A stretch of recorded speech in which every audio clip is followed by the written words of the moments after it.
ministries they do have. So let's open with a word of prayer. Heavenly Father, just do thank you for today. We thank you for the ministry of Hebrew Christian Ministries, Father. We thank you for Roger and Phyllis and this 30 years of service there, Father. We do pray for the country of Israel and the Jewish people. Father, just the things that they've been through in the last year or so, Father. We just know that they're your chosen people, Father, so we know that you will take care of them. Father, we thank you and we ask your blessing upon this time. In Jesus' name, amen. Roger? Time-wise, Ed, do I have 2.5 hours? Is that 2.5 hours? Okay, that's good. All right. No, 10 and quarter after between 10 and quarter after. 10. Yeah, people Can do. start coming in around 10:50. And will they get restless then? Is that the idea? Will they get restless when time is up? Oh, no, they'll sit there and just listen to you all morning. Oh, whoa.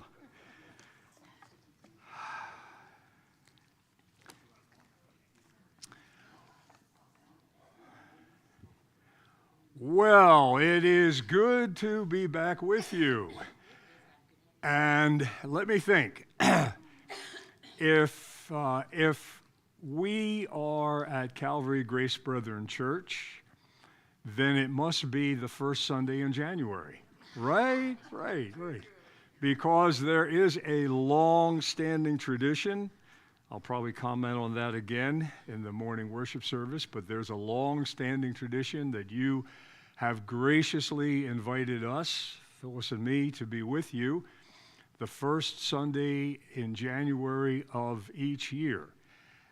I just recently, this past August, completed 34 years, or I should say, it was 34 years ago that I started serving with Hebrew Christian Fellowship. And it was soon after that Pastor Doug invited us to come.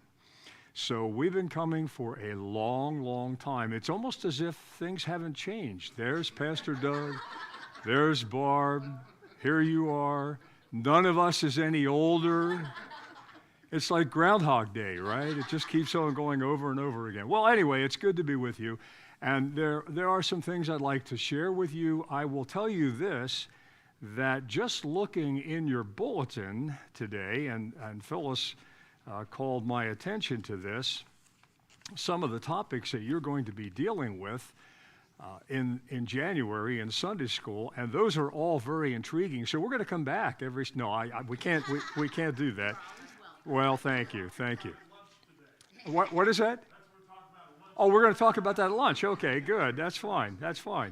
Well, anyway, I commend you on those questions, those subjects that you're going to be dealing with, because they are fascinating and they are important.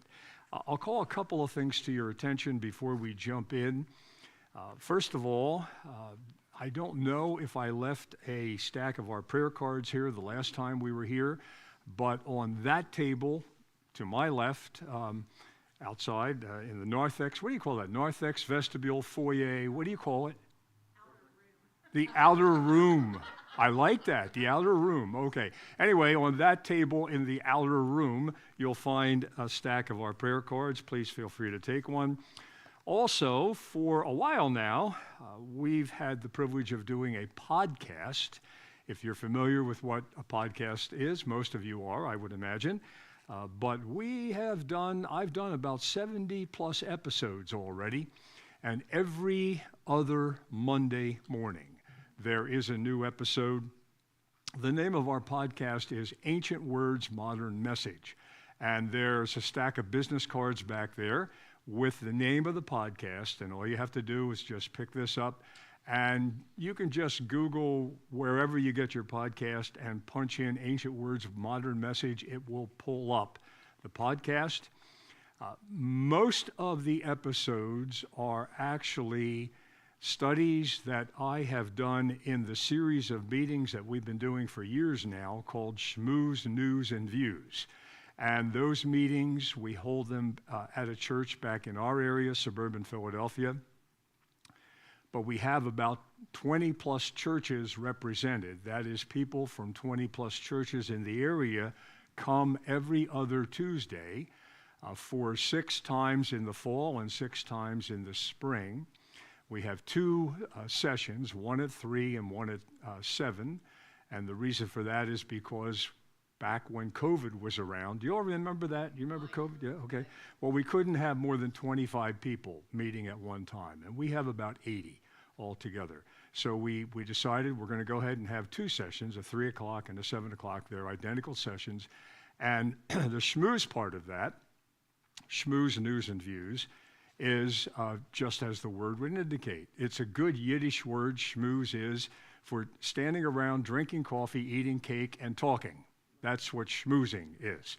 And Phyllis always bakes a Jewish baked good. Now she has to bake 4 cakes for the 80 people that we have, all total. And that's the schmooze part. The news part is I always bring updates from Israel and the Jewish world, what is going on. And the views part is a study, a Bible study, about a half an hour long. And primarily, we zero in on Old Testament material. And so those studies have actually been the major part of the podcast. But then about every 6th time, every 6th episode, I do something that is called a bagel side chat. Now, I know we all are too young to remember when FDR did fireside chats, but you read about it in the history books, right? Remember when you've read about FDR, Franklin Delano Roosevelt, would do these radio chats to the American people, and it was kind of an informal time where he would talk about how things were going with the war and so forth. Well, these are bagel side chats, not fireside chats, bagel side chats. And I always deal informally with a subject having to do with one of the Jewish holidays or some subject like that. So anyway, if you'd be interested, tune in to our podcast. You could go back. All of the episodes are archived, and I would encourage you to do that. Also, again, I don't remember, it's been a year since we were here. And these days, I don't remember things as well as I used to. I know you don't understand that either. But anyway, I don't remember if I did bring along with me the last time a set of pages that I put together a while back, and these are called Significant Dates and Events in the History of the Modern State of Israel. So I have 20 copies here, and you can just kind of circulate those. And what you will find, and the reason why I did put that together, is that there is an incredible level of ignorance among people in general regarding the history of the modern state of Israel. And frankly, a lot of the things that we hear extended, quite frankly, as criticisms of the Jewish people, and specifically criticisms of the state of Israel, are reflective of an ignorance of the history of the modern state of Israel. Now, this set of pages actually starts long before there was a modern state of Israel, because the first date on this page, you will notice, is actually 1897. But the history of the modern state of Israel actually begins in 1897. And that is, as the explanation would indicate, that is the date, August the 29th, 1897, when convened in Switzerland was the first Zionist Congress. And it was directed by a man named Theodor Herzl. And at that time, in 1897, the Congress proposed a plan to establish a home for the Jewish people, guess where? In Palestine, what was then called Palestine. That's really the beginning of the concept of the modern state of Israel. And then it developed in the years following. But the date in particular, and since you have this in front of you, on the front page, about 3/4 of the way down, you'll notice this date, November the 29th, 1947. November 29th, 1947. And on that date, the United Nations General Assembly took a very interesting action and a vote that was on a resolution that was presented to them, and they adopted that resolution.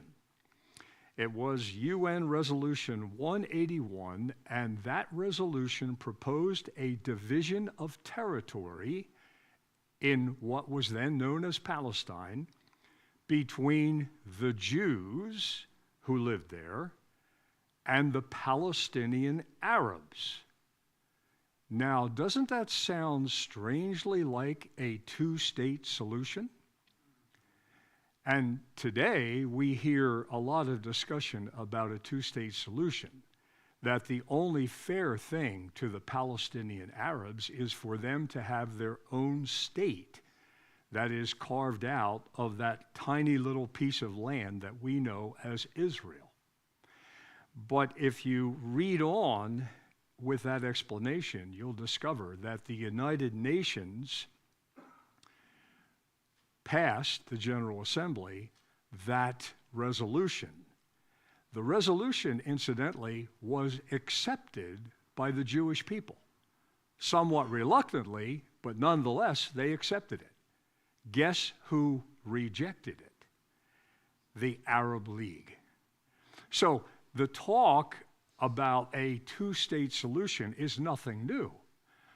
It actually was something that was proposed by, of all groups, the United Nations, back in 1947. But it was rejected by the Arabs. And that should tell us something. What it should tell us is the answer to the Palestinian, or the Arab-Israeli conflict is not a two-state solution. Because you see, the Palestinian Arabs, their leaders at least, have never wanted a two-state solution. That's why they rejected this proposal. What they want is a one-state solution, and that would be a Palestinian state with no Jews. So that's why these dates are important, and this brings you all the way up the fourth page on the flip side of the second paper to this Operation Rising Lion. You might remember back in June. I'll need to update this because a few things have happened since that time. Okay. What I'd like, and I want to allow time, and I will be sure to do that because my wife will signal me and say, do you know what this means? Anyway, I want to make sure that I allow time for you to ask any questions. I'm sure there are some things you'd like to ask and maybe comment on. But just to kind of set the tone for what I want to share with you today, I would like us to look together at just one verse that is in a very important section of 3 chapters in the book of Romans. Those 3 chapters are Romans 9, 10, and 11. Romans 9, 10, and 11. And these are chapters that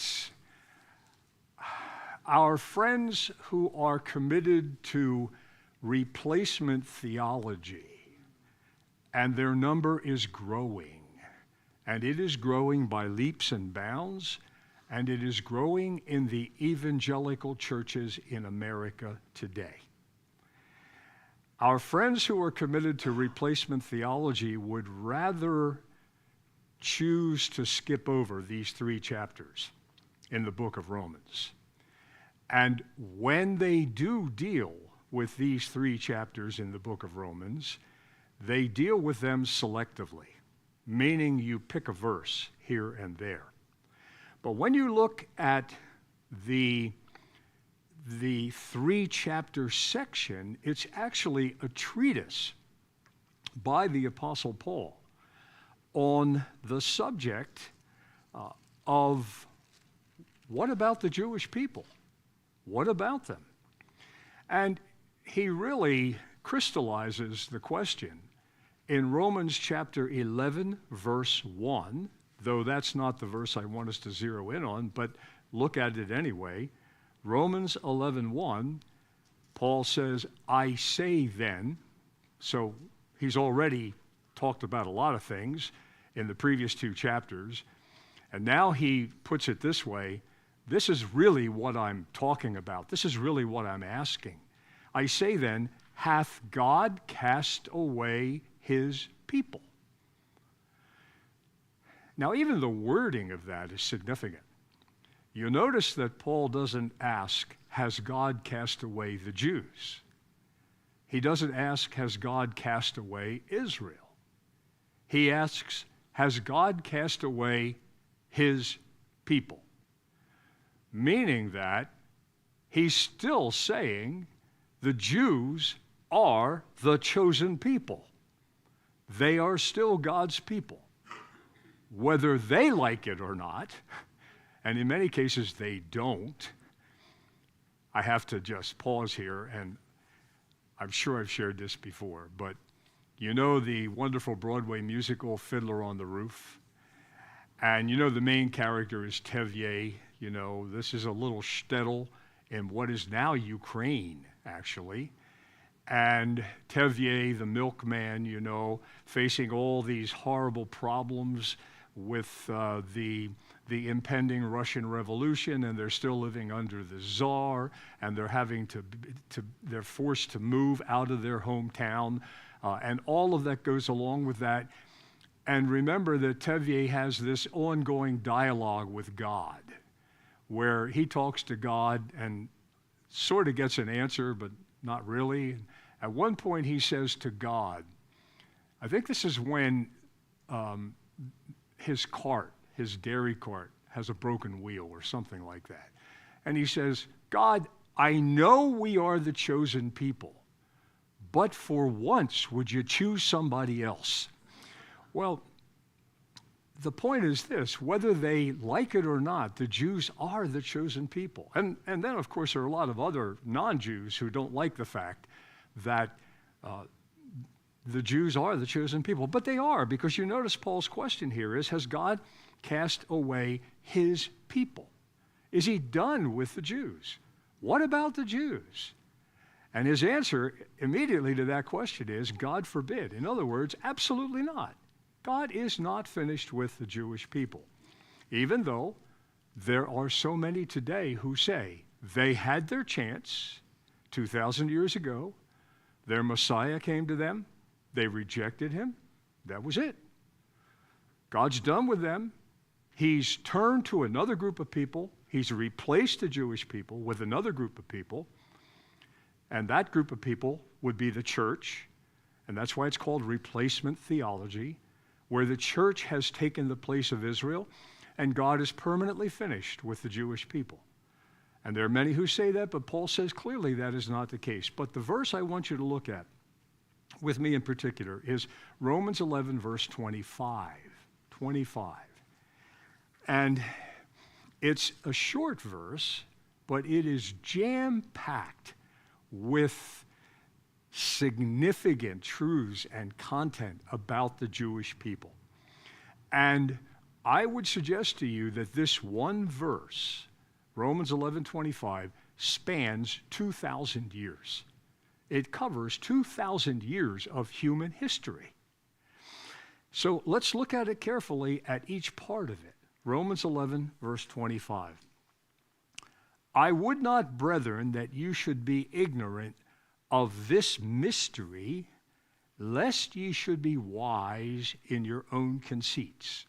Now, this is King James. I don't know what version you're using, but the other versions would be very similar to that. I would not, brethren, that ye should be ignorant of this mystery, lest you should be wise in your own conceits.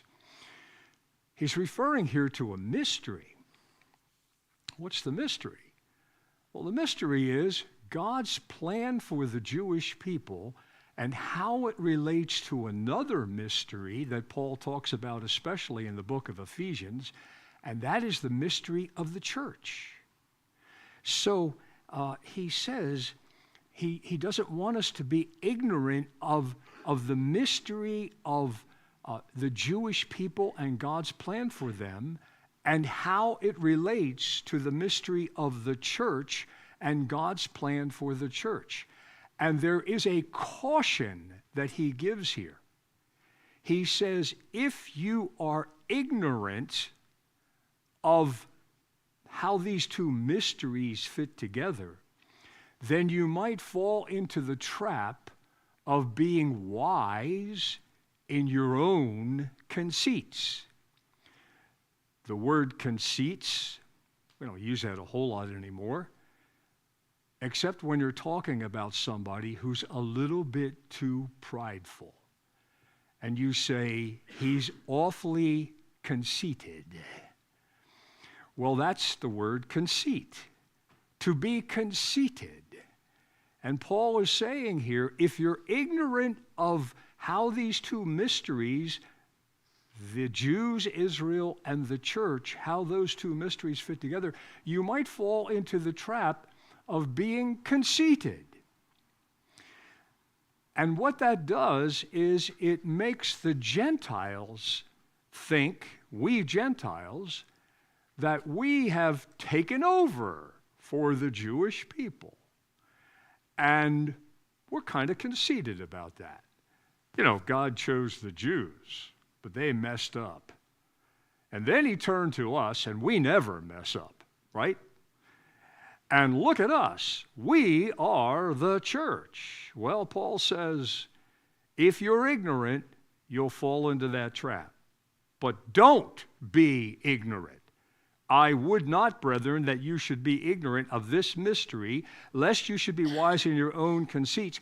And then he jumps in and he says that blindness in part is happened to Israel. Blindness in part is happened to Israel.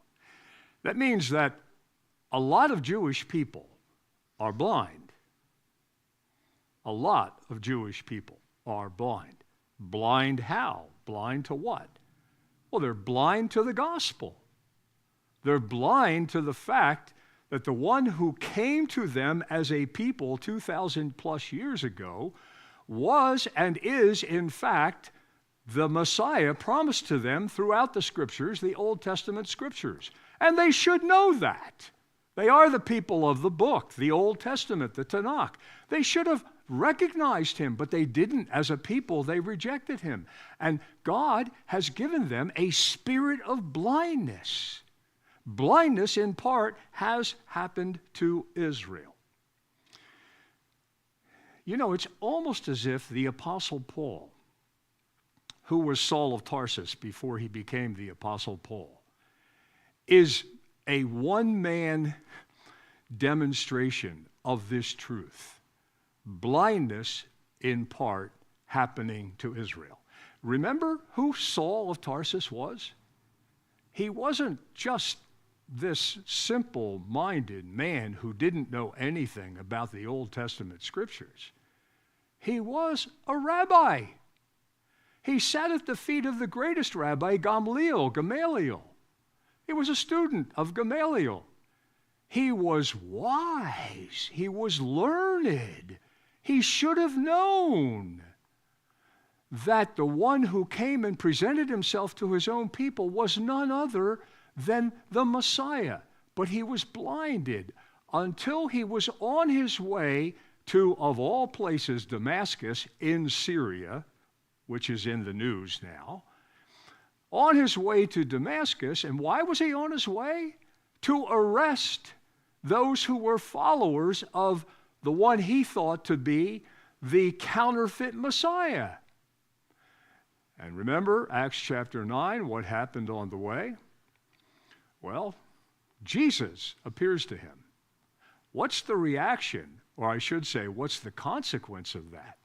Well, you remember the dialogue. Saul, Saul, it's hard for you to kick against the pricks. Why do you persecute me? But do you remember what happened to Saul after that brief encounter with Jesus? He was blind.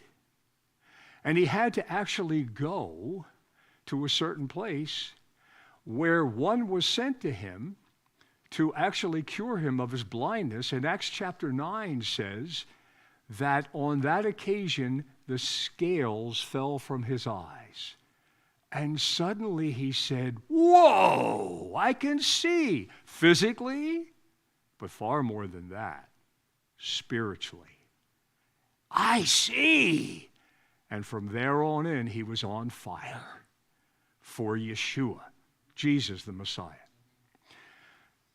For 34 years, Phyllis and I have had the privilege of interacting with Jewish people, many of them here in the U.S., but many more in Israel. And what we've learned is this: blindness in part has happened to Israel. There are an awful lot of Jews who don't know Jesus. Many times they're not even interested. But you notice that little prepositional phrase, in part? Blindness in part has happened to Israel. Because that means, as earlier in chapter 11 indicates, God has always kept a remnant of believing Jews for himself. It's been our privilege to spend a lot of time with the remnant. And boy, is it fun. Because I want to tell you, they're on fire for the Lord. Just like Saul of Tarsus when he became the Apostle Paul. There is a remnant, and I'm happy to tell you that, at least anecdotally from our experience, we would say that remnant is growing. There are more and more Jews who are responding to the gospel, or at least are open to the gospel. It is almost as if God is beginning to lift the blinders. And you almost get the impression that he's getting ready to do something big with the Jews. Now, why is that? Well, remember the two mysteries? What's God's plan for Israel? And then this other mystery is the church. Well, you see, here's the thing. The time of the Gentiles, that's the rest of the verse. You see that? Blindness in part has happened to Israel until the fullness of the Gentiles be come in. Do you remember that, ironically and strangely, Saul of Tarsus, who was without a doubt the most highly qualified person to be a missionary to his own people, to the Jews, became the missionary to the Gentiles? I don't think Paul himself ever got over that. Because remember, in the book of Acts, what we read is wherever Paul went, to any of the cities, Asia Minor, wherever he went, Antioch in Syria, wherever he went to the synagogue first. Remember that? And usually he got booted out of the synagogue. And where did he go then? To the Gentiles. Today,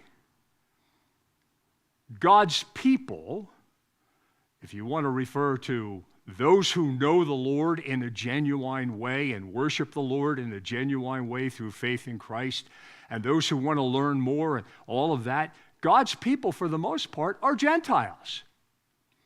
That's why it's so difficult for, especially in America, for a Jewish believer to find a home in a church, because the church is predominantly Gentile in its demographic and in its culture. You know, it's a problem when a Jew walks into a church for the first time. I'm talking about a Jewish believer. And he discovers that the hymns that Sunday, as listed in the bulletin, are "Onward Christian Soldiers" and "A Mighty Fortress is Our God." And he realizes "Onward Christian Soldiers" could easily refer to the marching orders of those who persecuted the Jews in the Middle Ages, the Crusaders, right? "Onward Christian Soldiers." And that poor little Jewish believer is sitting there saying, "Oh boy, I'm in trouble here."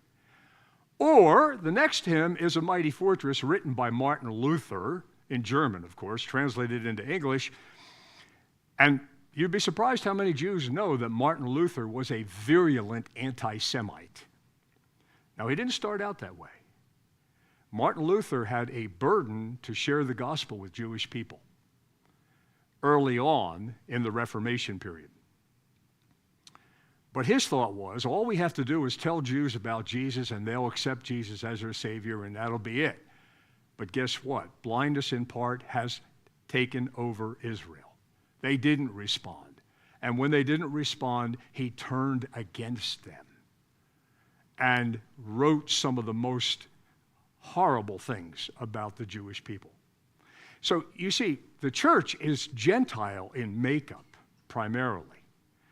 And we have to acknowledge that we're in a period of time when Christianity is predominantly Gentile, but that's going to end. You see what Paul says here? Blindness in part has happened to Israel until the fullness of the Gentiles is come in.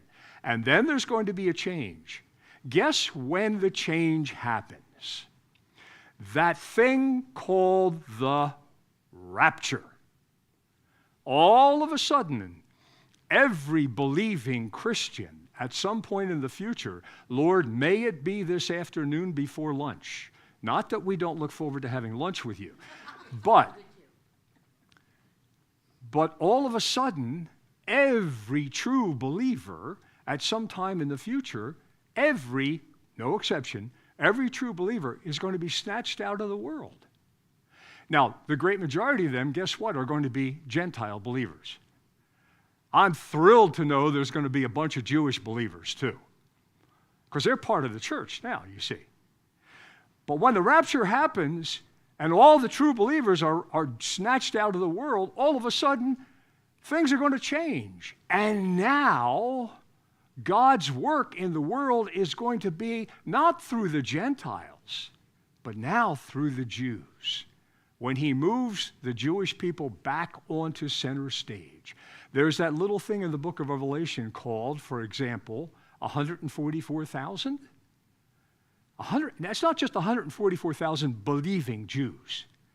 It's 144,000 Jewish missionaries who are supernaturally protected by God against the Antichrist, who would like to eradicate them. And I can only imagine what's going to happen with 144,000 Jewish missionaries on fire for the Lord. So that really is a thumbnail sketch of what God's plan is for Israel. What's going on now? It's true. Still, there are so many Jews who don't know the Lord, but we continue to share the gospel with them. But that remnant is growing because God's getting ready to do something big.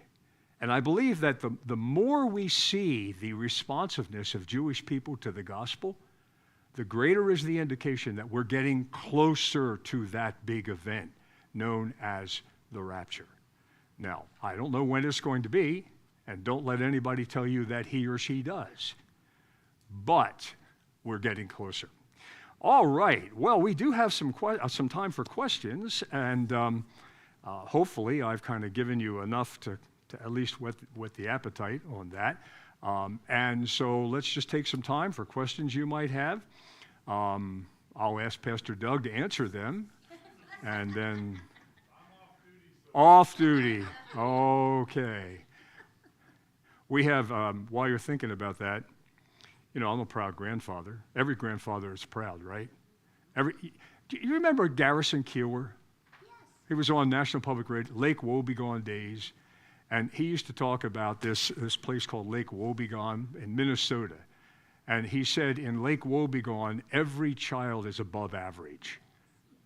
Every child it's impossible. Every child is above, well, you know, every grandparent thinks that his grandchild, you know, is above. Well, anyway, we're proud, Phyllis and I, that our oldest grandchild is in medical school right now. And we like to tell our Jewish friends, you know, that we have a grandson who's going to be a doctor. So there, you know. Anyway, as we go, I don't even know where I was going through that. I got so carried away, absolutely. Anyway, we've got a lot going on in our lives at this point in time, but there is certainly a lot going on in Israel as well. Any questions that you might have or comments? I think you mean the prime minister, probably. That would be Bibi Netanyahu. And the president, I'll talk about that just for a moment. There is a president in Israel, too. His name is Yitzhak Herzog. And that position of president in Israel is primarily just a formality. He doesn't have a great deal of control or power. So it's quite different from our own government here in the United States. The one who has the most power in Israel is, in fact, the prime minister. Bibi. Bibi is the longest serving prime minister that Israel has ever had since their founding as a state in 1948. And that question comes up a lot. Where does he stand spiritually? And the answer is only God knows. But I guess we could say that about everybody. There are some indications that he respects the scriptures. There's no question about that. It is reported that he has a regular Bible study. There is a group of people that he meets with for a Bible study. There are certain things that he has said that would suggest that he at least is very respectful of Christianity. But remember, Israel depends heavily upon the friendship of the United States, but even more significant than that, the friendship of the evangelical Christian community. He understands that the evangelical Christian community is, without a doubt, Israel's strongest supporter. And so he's obviously going to try to do as much as possible to endear himself to them. So there's no real way of knowing, but I will tell you this. Politically, it would be suicide for him if he openly identified himself as a believer in Jesus. He has his hands full. You might have read about that. And right now, he is very heavily dependent upon a couple of tiny little political parties that are part of his government. And these are the far-right, ultra-Orthodox political parties. And these are the folks who, if he identified himself at all as a believer in Jesus, they would immediately turn their backs on him. And probably his government would fall apart. It's possible his government will fall apart anyway over another issue. And I know I'm getting kind of off the question, but I'll touch on this just for a moment. You know that in Israel, every young man, when he graduates from high school, has to serve in the military for 3 years. Compulsory military service. Every young woman has to serve for 2 years. Compulsory military service. There are very few exceptions to that. One exception, obviously, would be for some physical limitation. But another exception, since 1948, when the State of Israel came into existence, when David Ben-Gurion was the first prime minister, there has been an exception granted to the Hasidic, that is the ultra-Orthodox, the very religious Jewish community.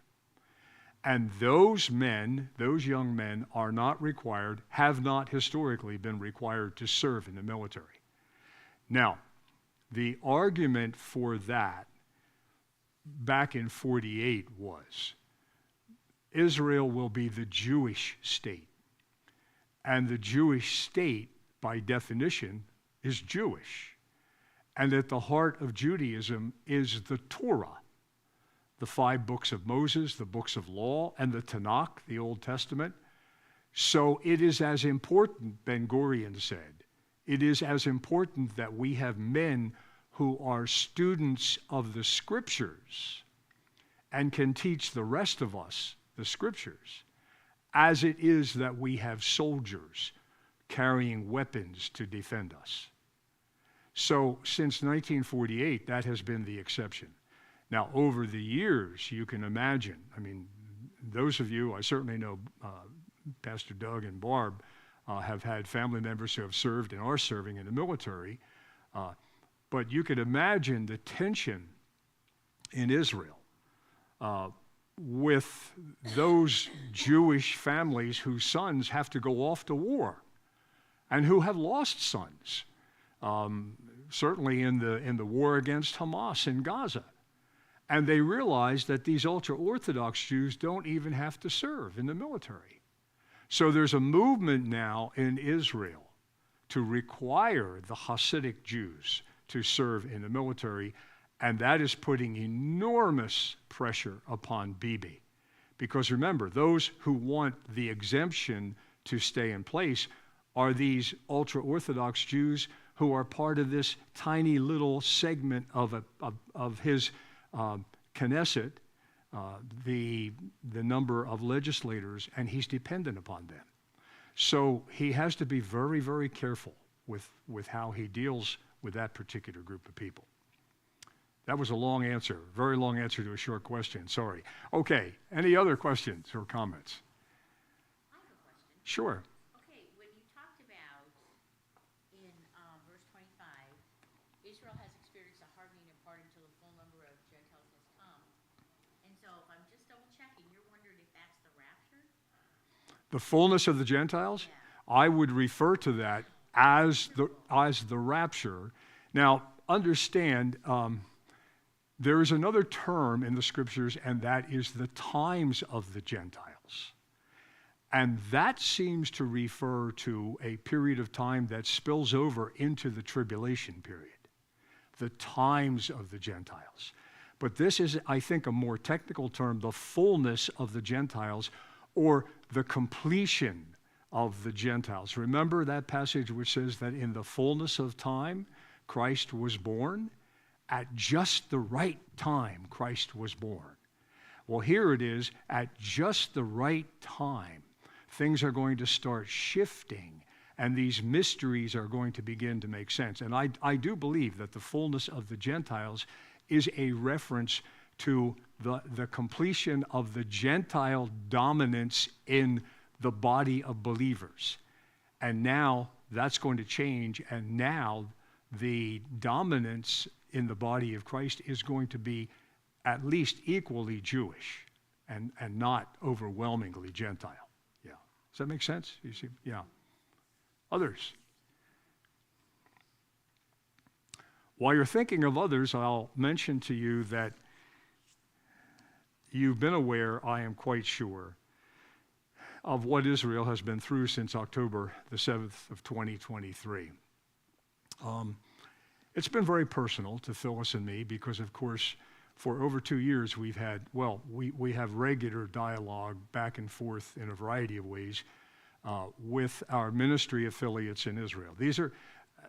HCF has been privileged to have a close working relationship with numerous ministries in Israel that are led by Israeli Jewish believers.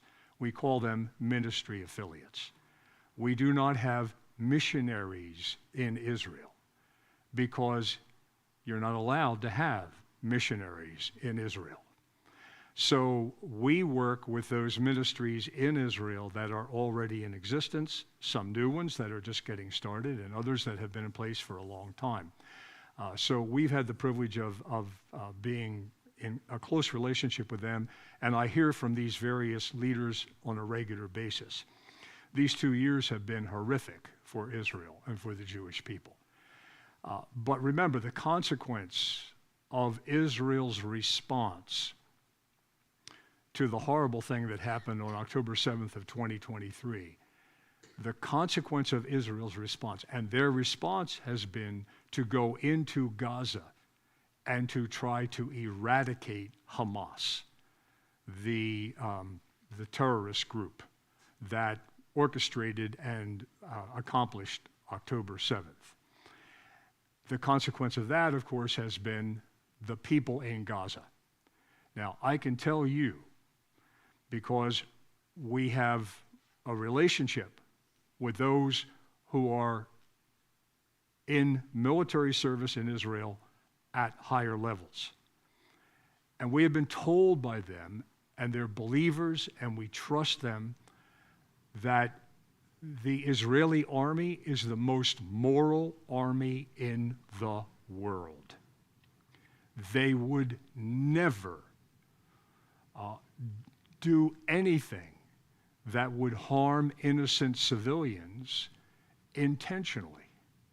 So the charge that has been chanted in the streets since October 7th, that Israel is a genocidal state, wanting to eliminate all of the Palestinian people living in Gaza is absolutely absurd.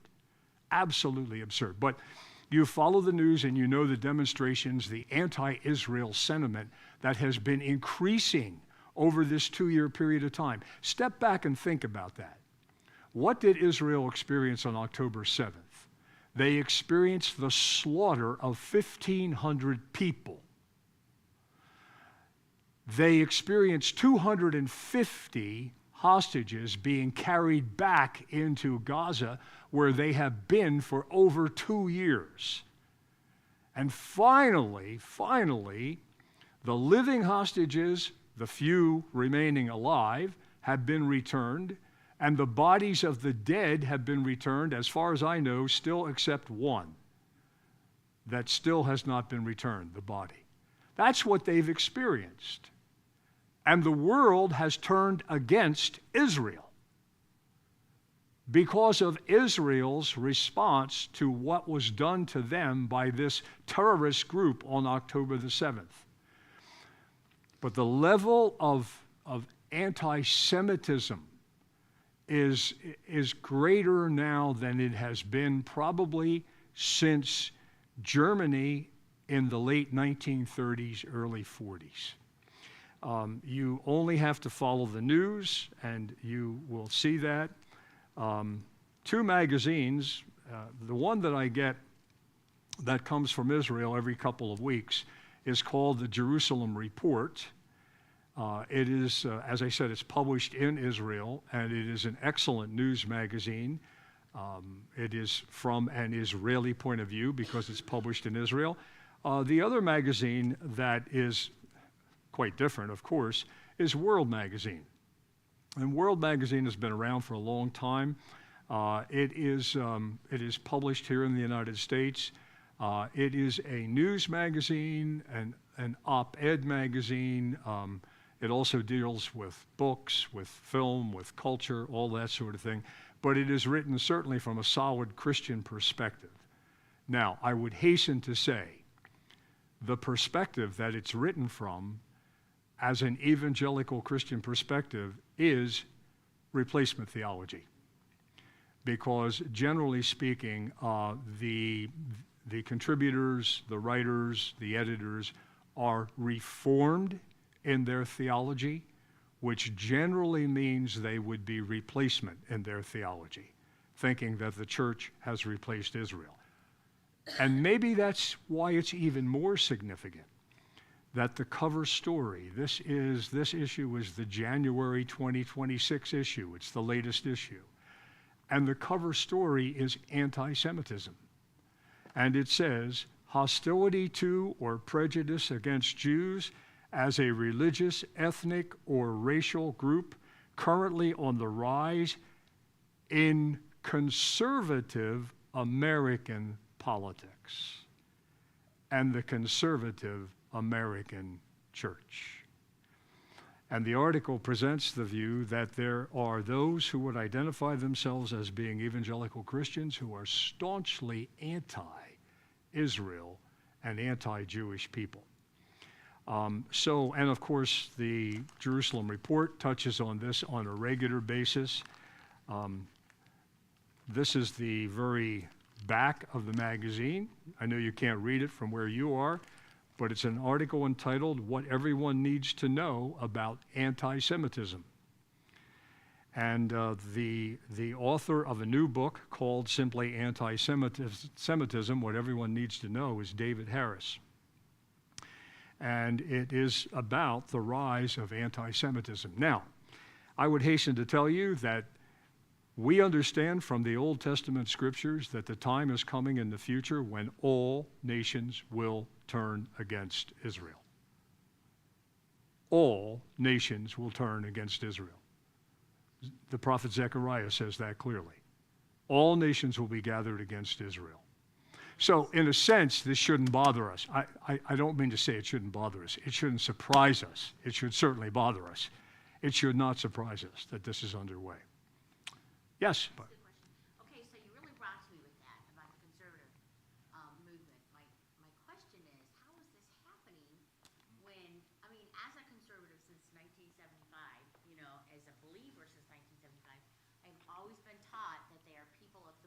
that without the Jews, we would not have the book, we would not have Yeshua. So is it the modern, like I'm thinking the Andy Stanleys who want to throw out the Old Testament? Where is this coming from? This is what I don't get. Well, you touched on a good thing right there.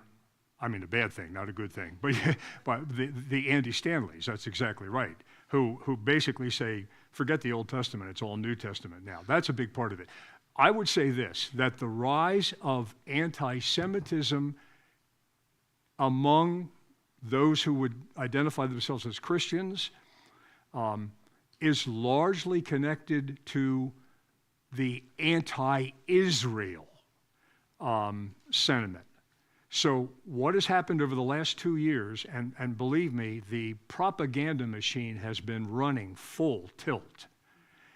And you've heard about the poor, suffering, innocent Palestinians in Gaza. You've heard about that. You've heard about the starvation and those sorts of things. Now, I do not want to minimize the suffering of the Gazans, the Palestinian people in Gaza. I will tell you, though, that I get a little bit tired of hearing about the innocent civilians in Gaza, because many of the Gazan civilians are not innocent. They have been complicit with Hamas to the point where they've had in the bedroom in their home an entryway to a tunnel leading to the place where the hostages have been kept for 2 years. Nonetheless, there has been suffering. And of course, that has been reported widely, and the result has been a consistent change in attitude toward the state of Israel. Even the talk about what's going to happen in Gaza now that the ceasefire has taken place. You know, what is Israel going to do?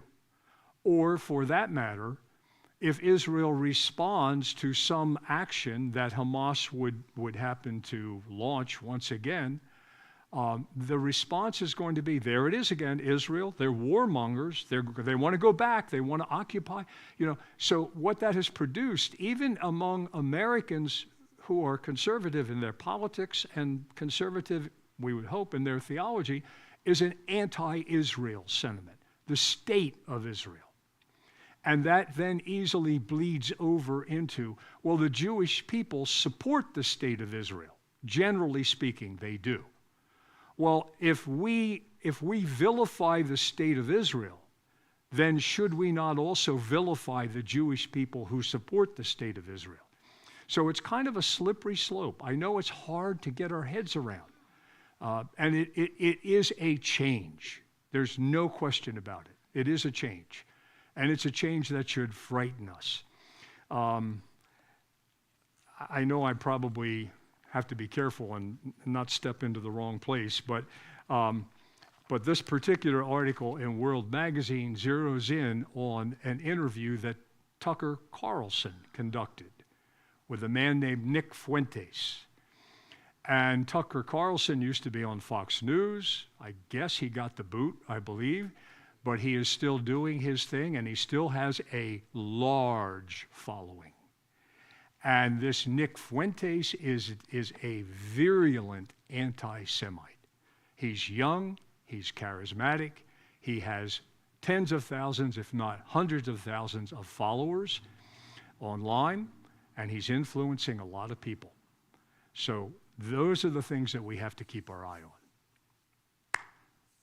That's all good news, isn't it? No, here's the good news. God's in control. And though the wrong seems off so strong, he is the ruler yet. Any other questions before we wrap it up?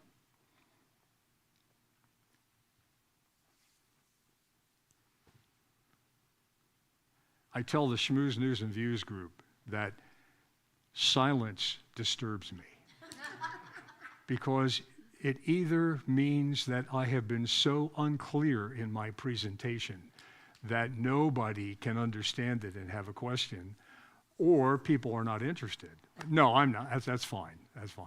In our government, our own government, from president down to Congress, who are the anti-Semites? Well, that's a good question. Taking notes. You know, I missed that. What was that? You might want to. I'd like to get home safely. I think that, first of all, there's no question that the Trump administration is strongly pro-Israel. I think we have to acknowledge that pro-Israel position and stance is more geopolitical than it is religious. I think it's motivated more by the interest of America that depends on the only strong democracy, the only real democracy that there is in the Middle East, and that's Israel. So I don't think we want to say that the state of affairs right now is the result of a president who, believes that the Jewish people are God's chosen people and we should support them and all of that. I think it's more geopolitical than anything else. I would say that most likely those legislators who openly identify themselves as being believers, and we know that there are some. I'm going to hasten to say that I don't know all of the inner details of some of these individuals. Mike Johnson would be the one who sticks in mind, the Speaker of the House right now, who, from everything that I have heard, his testimony is that he loves the Lord. He believes that he's serving the Lord in his responsibility as Speaker of the House. I would say that those individuals, generally speaking, who openly identify themselves as what we might consider to be evangelical Christians, even though some of them who we'd like to think are in our category, but they also still have a very strong tie in the Catholic Church or one of the other churches.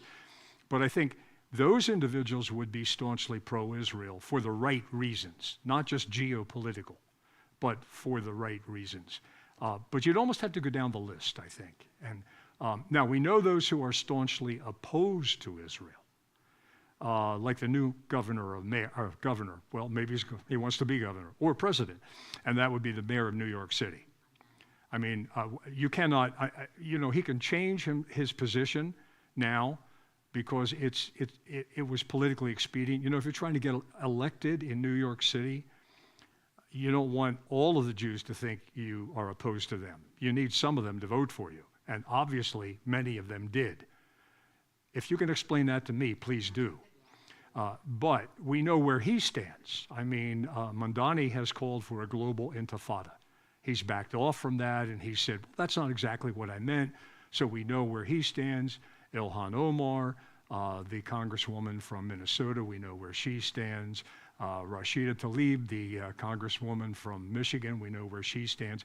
These are staunchly anti-Israel. But there's a lot of others we're not sure about. So I think that should be a topic for your Sunday schools. Can I